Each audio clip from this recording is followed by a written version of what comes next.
Hello mga mare, kamusta? Ayan, for today's video, meron tayong i-unboxing at ito ay from Dikakila and pinadalhan tayo ng kanilang robotic vacuum at itong kanilang portable blender. So, unahin na nga lang muna natin itong maliit since mas maliit naman siya at mas madaling mabuksan.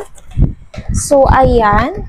Alam nyo ba mga mare ko, maganda din na magkaroon tayo ng portable blender. Kasi kung gusto natin mag-shake, lalo na kung nasa out of town tayo or kung gusto nyo nga lang yung talagang handy lang. So, ito mare ko, meron sila dito. Ayan. Wow. Very aesthetic tip puti mare ko. Napakaganda. Siyempre, meron din itong kasamang manual. And itong kanyang magnetic USB charger. So, magnetic siya mga mare ko. Ayan, kung nakikita niyo meron siya ditong dalawang pang magnet. Ayan mare ko, didikit lang talaga siya. And ang kinagandahan dito mare ko, kasi ito, ayan, malaki na yung capacity ng kanyang baso. Ayan ang nagustuhan ko dito. Tapos, ayun nga, no, napaka-safe din ito gamitin, mare ko, kasi hindi siya basta-basta aandar kapag inon mo. Kailangan, meron kasi siyang 2 dots dito. And ayan, kapag ka naipantay natin siya, ayan, magpo-color green siya. Kung nakikita ninyo, 300 ml na rin pala ito, mare ko, no? So, perfect na perfect talaga to sa mga tao na mahilig mag-shake. And syempre, kung gusto nyo nga rin makatipid, diba? Kasi magkano rin ang shake ngayon. Tapos, kung ikaw naman ang gagawa lang, o diba? Mas makakamura ka pa. Ayan, ang ganda niya. Super aesthetic. Nakakatimputi talaga siya. And syempre, ito naman ang ating next. Dito ako na-excite kasi may robotic vacuum sila. Ito mare ko kasi robotic siya. So, ibig sabihin, siya na lang mismo gagawa. Siya na lang mismo maglilinis. Ayan. Open na natin. Ito na.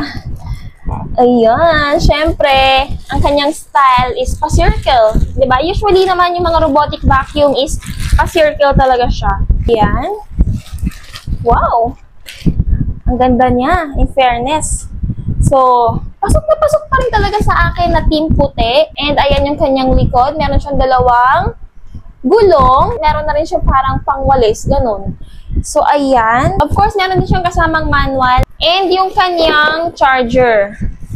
So, adapter charger siya. And meron na rin siyang kasamang ganito. So, ito yung robotic vacuum. So, itry natin. Ano? So, ino-on lang naman siya dito sa gilid. And ayan, tutunog siya. Ay, bongga. Ay, gumalaw. Nakita nyo ba yun? Ay, bongga. Tingnan ninyo. O, ayan, tingnan ninyo. O. Ayan siya, mare ko, o. O, di ba?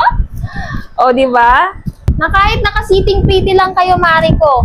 Ito na ang maglilinis, mare ko. And super like ko talaga siya. Kasi, ayun nga, no, siya na lang talaga maglilinis, hindi na ako. So, ayan, finally, na-unboxing na natin. And, syempre, wait niyo yung aking video kung saan naman ay gagamitin natin itong kanilang mga products. So, ayan nga lang for today's video. Bye!